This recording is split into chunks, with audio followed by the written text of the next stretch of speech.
Justice L Narasimha Reddy commission కు మాజీ ముఖ్యమంత్రి కేసీఆర్ లేఖ రాశారు. ఛత్తీస్గఢ్ నుంచి విద్యుత్ కొనుగోలు విషయంలో 12 పేజీలతో లేఖ రాశారు. తనపై కక్షతోనే విచారణ కమిషన్ను ఏర్పాటు చేశారంటూ ఆరోపిస్తున్నారు కేసీఆర్. మీరు విచారణ నుంచి స్వచ్ఛందంగా తప్పుకోండి, కావాలనే నన్ను వేధిస్తున్నారంటూ కేసీఆర్ ఈ లేఖ ద్వారా ఆయనకు వివరించే ప్రయత్నం చేశారు. విచారణ జరగకముందే తీర్పు ఇచ్చినట్లుంది. నన్ను మా ప్రభుత్వాన్ని అప్రతిష్ట పాలు చేయాలని ప్రయత్నిస్తున్నారంటూ కేసీఆర్ మండిపడ్డారు. గత ప్రభుత్వానికి వ్యతిరేకంగా నివేదిక ఇవ్వాలనుకున్నట్లు కనబడుతుందని కేసీఆర్ ఆరోపించారు. కమిషన్ ఇచ్చిన నోటీసులకు ఇవాళతో గడువు ముగియడంతో లేఖ రాశారు. తమ హయాంలో కరెంటు విషయంలో గణనీయమైన మార్పు చూపించామంటున్నారు కేసీఆర్. 24 గంటల నాణ్యమైన విద్యుత్ అందించామని లేఖలో ప్రస్తావించారు. ఛత్తీస్గఢ్ విద్యుత్ కొనుగోలు విషయంలో నరసింహారెడ్డి కమిషన్ కేసీఆర్కు నోటీసులు పంపింది. విద్యుత్ కొనుగోలులో అవినీతి జరిగిందని ఆరోపణలపై ఇవాల్టిలోపు వివరణ ఇవ్వాలంటూ ఈ నోటీసుల సారాంశం. గత ప్రభుత్వ హయాంలో జరిగిన అవకతవకలపై రేవంత్ రెడ్డి సర్కార్ ఫోకస్ పెట్టింది. అసెంబ్లీ సమావేశాల్లో విద్యుత్ కొనుగోలుపై శ్వేతపత్రం విడుదల చేశారు. విద్యుత్ కొనుగోలులో భారీగా అవినీతి జరిగిందంటూ ఆరోపణలు వచ్చాయి. ఈ నేపథ్యంలో విచారణకు స్పెషల్ జడ్జితో కమిటీ ఏర్పాటు చేశారు. అయితే ఈ కమిటీ ముందు హాజరు కావాలంటూ కేసీఆర్కు నోటీసులు పంపినప్పటికీ ఆయన హాజరు కాలేదు. పైగా ఇవాళతో గడువు ముగియడంతో ఏకంగా కమిషన్నే సవాల్ చేస్తూ ప్రభుత్వం తనను అప్రతిష్ట పాలు చేసేందుకే ఇలాంటి చర్యలకు పూనుకుంటుందని, ఇదేంతా ఉద్దేశపూర్వకంగా చేస్తున్న చర్యలుగా ఆయన పేర్కొంటున్నారు. మొత్తం మీద కమిషన్ను ఆయన ఛాలెంజ్ చేసే విధంగా రాసిన లేఖ ప్రస్తుతం చర్చనీయాంశంగా మారింది. విచారణ జరగకముందే తీర్పు ఇచ్చినట్లుందంటూ కమిషన్నే కేసీఆర్ తప్పుపడుతున్న పరిస్థితి మనకు కనబడుతుంది. మధు జాయిన్ అవుతున్నారు. మధు, తనపై కక్షపూరితంగా వ్యవహరిస్తూ విచారణ కమిటీ ఏర్పాటు చేశారని, ఇక ఈ విచారణ విషయంలో మీరు పారదర్శకంగా వ్యవహరించాలంటూ ఆయన ఏకంగా కమిషన్ చైర్మన్కు లేఖ రాయడం, కేసీఆర్ లేఖ రాయడం ఏ రకంగా అర్థం చేసుకోవచ్చు మనం? ఎగ్జాక్ట్లీ మొత్తం 12 పేజీల లేఖ రాశారు మాజీ ముఖ్యమంత్రి కేసీఆర్ జస్టిస్ నరసింహారెడ్డి కమిషన్కు. పూర్తి స్థాయిలో అందులో అన్ని వివరాలను వివరిస్తూ తెలంగాణ రాష్ట్ర ఆవిర్భావం కంటే ఉన్నటువంటి పరిస్థితులు, తెలంగాణ రాష్ట్రం ఆవిర్భవించిన తర్వాత తెలంగాణ రాష్ట్రానికి ఆంధ్రప్రదేశ్ రాష్ట్రానికి కేటాయించిన విద్యుత్కు సంబంధించినటువంటి డిఫరెన్సెస్ 53% పైగా తెలంగాణకు, తర్వాత మిగతా ఆంధ్ర విద్యుత్ వినియోగించుకునేలా దానికి సంబంధించిన బైఫర్కేషన్కి సంబంధించిన అన్ని వివరాలను వివరిస్తూ లేఖ రాశారు. చాలా స్పష్టంగా చెప్తారు. జస్టిస్ నరసింహారెడ్డి మీరు హైకోర్టు న్యాయమూర్తిగా పనిచేశారు, ఇప్పుడు మాజీగా ఉన్నారు. మీలాంటి వాళ్లను తప్పుదోవ పట్టించే ప్రయత్నం చేస్తూ ఉంది ఇప్పుడున్నటువంటి రేవంత్ రెడ్డి ప్రభుత్వం అంటూ లేఖలే పేర్కొన్నారు. మొత్తం 12 పేజీల సుదీర్ఘమైనటువంటి వివరణ ఇచ్చే ప్రయత్నం చేశారు మాజీ ముఖ్యమంత్రి కేసీఆర్.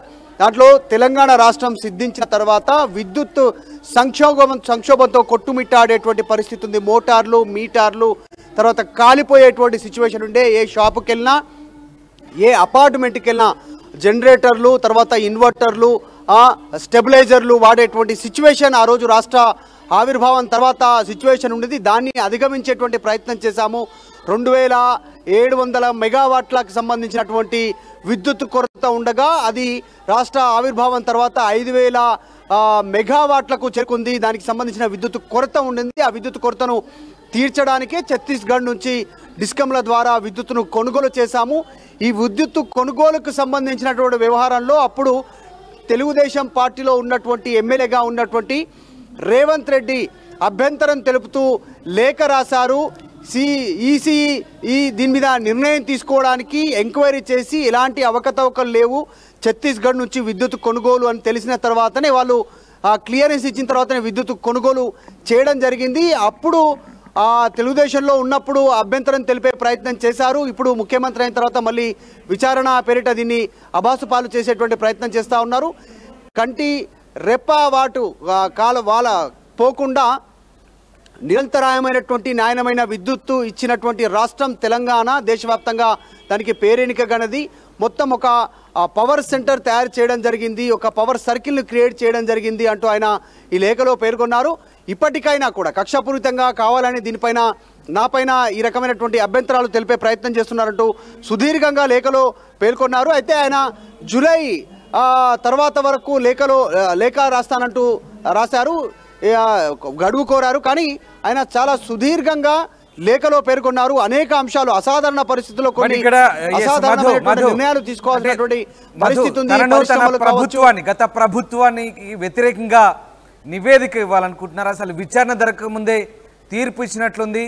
స్వచ్ఛందంగా తప్పుకోండి అంటూ ఒక రకంగా అంటే ఇది హెచ్చరిక ధోరణితో కేసీఆర్ జస్టిస్ నరసింహారెడ్డికి ఈయన లేఖ రాసిన సందర్భం మనకు కనబడుతుంది అనుకోవచ్చు. ఎందుకంటే అసలు పూర్తిగా కమిషన్ ముందు హాజరు కాలేదు, పైగా నాపై కక్షతో విచారణ కమిషన్ ఏర్పాటు చేశారు, మీరు ఆ ఉచ్చులో ఇరుక్కోవద్దు, అసలు మీరు విచారణ చేయకముందే నాకు వ్యతిరేకంగా నా ప్రభుత్వానికి గత ప్రభుత్వానికి వ్యతిరేకంగా ఇక్కడ నివేదిక ఇచ్చే ప్రయత్నం చేస్తున్నారు, నన్ను అప్రతిష్ట పాలు చేస్తున్నారు, మీరు స్వచ్ఛందంగా తప్పుకోండి అంటే దీని ఉద్దేశం ఏంటి, ఎట్లా అర్థం చేసుకోవాలి? ఎగ్జాక్ట్లీ, ఎందుకంటే ఒకటి చెప్పే ప్రయత్నం చేస్తూ ఉన్నారు. దేశవ్యాప్తంగా కరెంటు డిమాండ్ ఉన్నటువంటి సిచ్యువేషన్లో 90% థర్మల్ పవర్ మీదనే అప్పుడున్నటువంటి విద్యుత్ వ్యవస్థ ఆధారపడి ఉండేది. తర్వాత బొగ్గు ఇతరత్రకు సంబంధించిన వాటి ద్వారా చాలా తక్కువ విద్యుత్తు జనరేట్ అయ్యేది. సో అట్లాంటి సిచ్యువేషన్లో అత్యవసర పరిస్థితుల్లో రాష్ట్రంలో పారిశ్రామిక రంగాన్ని, వ్యవసాయ రంగాన్ని, తర్వాత గృహ అవసరాలకు సంబంధించినటువంటి సిచ్యువేషన్ని నగరానికి కావాల్సిన సరిపోయేంత విద్యుత్తు కోసం అత్యవసర పరిస్థితుల్లో నిర్ణయాలు తీసుకోవడం జరిగింది. అంతా పారదర్శకంగానే జరిగింది. ఈ ప్రభుత్వం తెలంగాణలో కాంగ్రెస్ ప్రభుత్వం అధికారంలోకి రాగానే విద్యుత్తు పైన పూర్తి స్థాయిలో ఒక శ్వేతపత్రం విడుదల చేసి ప్రజలను, తర్వాత పార్టీలను, యంత్రాంగాన్ని తప్పుదోవ పట్టించే ప్రయత్నం చేశారు. దాంట్లో పెద్ద స్కామ్ జరిగిందనో, లేకుంటే బకాయిలు ఉన్నాయనో, విద్యుత్ వ్యవస్థను పూర్తి స్థాయిలో కుప్పగొల్చే ప్రయత్నం చేశారనో, ఇవన్నీ ఒక అభూత కల్పనలు చేశారు. వాటన్నిటిని నమ్మడానికి సిచ్యువేషన్ లేదు. అసలు అప్పుడున్నటువంటి క్రిటికల్ సిచ్యువేషన్ని దృష్టిలో పెట్టుకొని తెలంగాణలో విద్యుత్ కోసం అప్పుడున్న ప్రభుత్వం నిర్ణయం తీసుకుంది. అభ్యంతరాలన్నింటిని కూడా పరిశీలించిన తర్వాతనే విద్యుత్ కొనుగోలు జరిగింది అనేటువంటిది ఆయన సుదీర్ఘమైనటువంటి లేఖలో పేర్కొన్నారు. ముఖ్యంగా అసాధారణ పరిస్థితుల్లో అసాధారణ నిర్ణయాలు తీసుకోవాల్సి వస్తుంది అంటూ కరెంటు గురించి లేఖలో మాజీ ముఖ్యమంత్రి రేవంత్ రెడ్డి పేర్కొన్నారు.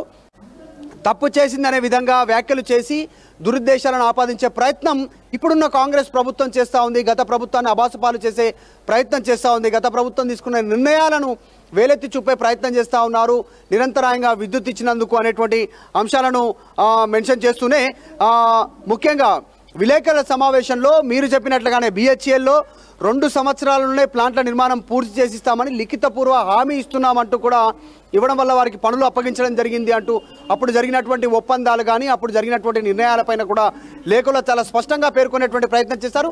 చాలా సుదీర్ఘ లేఖ రామ్, చూస్తే మొత్తం 12 పేజీలు చాలా సుదీర్ఘమైనటువంటి వివరణను మాజీ ముఖ్యమంత్రి జస్టిస్ నరసింహారెడ్డికి ఆయన లేఖలో పేర్కొన్నారు. చాలా స్పష్టంగా పేర్కొంటూ చివరిలో కూడా ఆయన కమిషన్ బాధ్యతల నుంచి స్వచ్ఛందంగా వైదొలగాల్సిందిగా నేను వినయపూర్వకంగా విజ్ఞప్తి చేస్తున్నానంటూ జస్టిస్ నరసింహారెడ్డికి మాజీ ముఖ్యమంత్రి కేసీఆర్ లేఖలో పేర్కొన్నారు.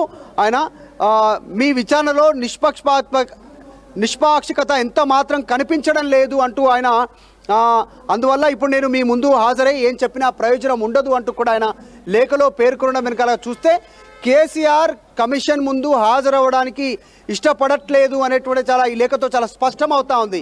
ఎందుకంటే నిష్పక్షపాతికంగా ఈ విచారణ జరగదు అనేటువంటి ఒక అభిప్రాయాన్ని లేఖలో కేసీఆర్ పేర్కొంటూనే ఆయనను ఈ కమిషన్ విచారణ నుంచి తప్పుకోవాల్సిందిగా కూడా సూచన చేయడం ప్రస్తుతం సంచలనంగా మారింది. ఒకవేళ కేసీఆర్ ఇచ్చినటువంటి వివరణ పైన ఈ కమిషన్ సంతృప్తి చెందకపోతే, జస్టిస్ నరసింహారెడ్డి కమిషన్ సంతృప్తి చెందకపోతే కేసీఆర్ని ఎగ్జాక్ట్లీ అంటే నేను అదే అడిగే ప్రయత్నం చేస్తున్నాను మధు. అంటే ఒకవేళ ఒక కమిషన్, ఒక రాజ్యాంగబద్ధమైన కమిషన్ ఒక ప్రభుత్వం ఏర్పాటు చేసినప్పుడు దానికి అక్కడ వచ్చినటువంటి ఆరోపణలకు వివరణ ఇచ్చే ప్రయత్నం చేయాలి. సరే, చేసిన తర్వాత ఒకవేళ దాన్ని అంటే వినమ్రపూర్వకంగా మీరు తప్పుకోండి అన్నట్టు ఆయన చేసినటువంటి రిక్వెస్ట్ దాన్ని ఒక రకంగా సరే ఒప్పుకోవచ్చు. కానీ మరి ఒకవేళ కమిషన్ కనుక ఇప్పుడు కేసీఆర్ ఇచ్చే వివరణతో సంతృప్తి చెందకపోతే కనుక ఎలాంటి పర్యవసానాలు ఉండబోతున్నాయి, ఏం జరగబోతుంది? మళ్ళీ దీనికి సంబంధించి మళ్ళీ ఆయనకి మళ్ళీ నోటీసులు ఇచ్చి పిలిచే అవకాశం ఉందా? మళ్ళీ కొద్ది రోజుల తర్వాత మళ్ళీ విచారణకు రమ్మనే అవకాశం ఉందా? అంటే దీంట్లో లేఖలో కేసీఆర్ విజ్ఞప్తి చేసినటువంటి తీరు ఎట్లా ఉందంటే చాలా స్పష్టంగా ప్రస్తుతం నిజాల్ని నిగ్గు తేల్చాల్సిన విధి అన్ని విషయాలను అన్ని కోణాల్లో సమగ్రంగా పరిశీలించి పూర్తి నిర్ధారణకు వచ్చిన తర్వాతనే డాక్యుమెంటరీ ఎవిడెన్స్తో బాధ్యులకు మాత్రమే నివేదిక ఇవ్వాల్సిన గురుతరమైన పని అంటూ ఆయన లేఖలో పేర్కొన్నారు. అంటే ఈ విచారణ పేరిట ఆల్రెడీ ప్రభుత్వం డిసైడ్ అయింది కాబట్టి దాంతో డాక్యుమెంటేషన్ అంటే విచారణ పారదర్శకంగా జరిగే పరిస్థితి లేదు. ఆల్రెడీ ఒక ఇన్ఫ్లుయెన్స్ చేసే ప్రయత్నం చేస్తూ ఉంది ప్రభుత్వం. అధికారంలోకి వచ్చిన వెంటనే శ్వేతపత్రం పేరిట బకాయిల పేరిట విద్యుత్ కొనుగోలులో అవినీతి జరిగిందనో ఇంకేదో చెప్పే ప్రయత్నం చేస్తూ ఉన్నారు. ఇప్పుడున్నటువంటి రాష్ట్ర ప్రభుత్వం విద్యుత్తును సరిగా ఇవ్వలేనటువంటి సిచ్యువేషన్లో ఉంది. సో ఇదేదో ఇప్పటికే తప్పు జరిగిపోయింది, తీవ్రమైనటువంటి నష్టం జరిగిపోయింది అనేటువంటి విధంగా రాష్ట్ర ప్రభుత్వం బదనాం చేసే ప్రయత్నం చేస్తూ ఉంది.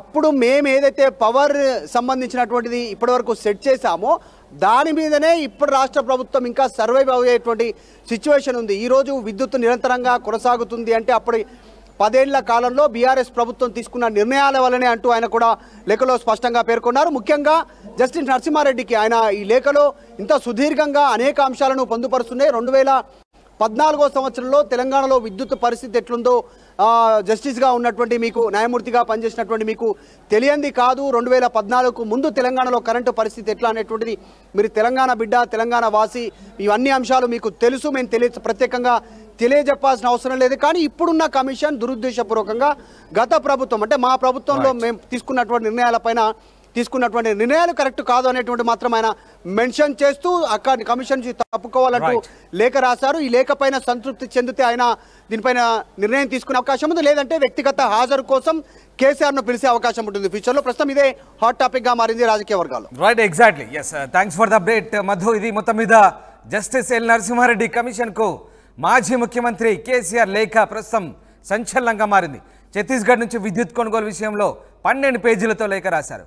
కక్షపూరితంగా విచారణ కమిషన్ ఏర్పాటు చేశారని, విచారణ నుంచి మీరు స్వచ్ఛందంగా తప్పుకోండి అంటూ ఆయన ఏకంగా జస్టిస్నే రిక్వెస్ట్ చేసిన పరిస్థితి కనబడుతుంది. కావాలని తనను వేధిస్తున్నారని విచారణ జరగకముందే తీర్పు ఇచ్చినట్లుందంటూ ఆయన తప్పుపట్టే ప్రయత్నం చేశారు. తన గత ప్రభుత్వాన్ని అప్రతిష్ట పాలు చేయాలని ప్రయత్నం చేస్తున్నారంటూ కేసీఆర్ మండిపడ్డారు. గత ప్రభుత్వానికి వ్యతిరేకంగా నివేదిక ఇవ్వాలనుకున్నట్లు కనబడుతుందంటూ ఆయన ఆరోపించారు. కమిషన్ ఇచ్చిన నోటీసులకు ఇవాళతో గడువు ముగియడంతో కేసీఆర్ ఈ లేఖ రాశారు. తమ హయాంలో కరెంటు విషయంలో గణనీయమైన మార్పు చూపించామంటూ కేసీఆర్ చెప్తున్నారు. 24 గంటల నాణ్యమైన విద్యుత్ అందించామని ఆ లేఖలో ప్రస్తావించారు. ఛత్తీస్గఢ్ విద్యుత్ కొనుగోలు విషయంలో నరసింహారెడ్డి కమిషన్ కేసీఆర్కు నోటీసులు ఇచ్చిన సంగతి తెలిసిందే. విద్యుత్ కొనుగోలులో అవినీతి జరిగిందన్న ఆరోపణలపై ఇవాల్టిలోపు విచారణ ఇవ్వాలంటూ నోటీసులు ఇచ్చారు. గత ప్రభుత్వ హయాంలో జరిగిన అవకతవకలపై రేవంత్ సర్కార్ ఫోకస్ పెట్టింది. అసెంబ్లీ సమావేశాల్లో విద్యుత్ కొనుగోలుపై శ్వేతపత్రం కూడా విడుదల చేశారు. భారీగా అవినీతి జరిగిందంటూ ఆరోపించారు. ఈ నేపథ్యంలో విచారణకు స్పెషల్ జడ్జితో కూడా కమిటీ ఏర్పాటు చేశారు. అయితే కమిటీ గడువు ఇవాళ ముగియడంతో కేసీఆర్ ఈ లేఖ రాశారు. మరి కమిషన్ ఈ లేఖతో కేసీఆర్ వివరణతో సంతృప్తి చెందుతుందా లేదా ఆయన వ్యక్తిగత హాజరుకు మళ్ళీ నోటీసులు పంపుతుందా అని మాత్రం వేచి చూడాలి.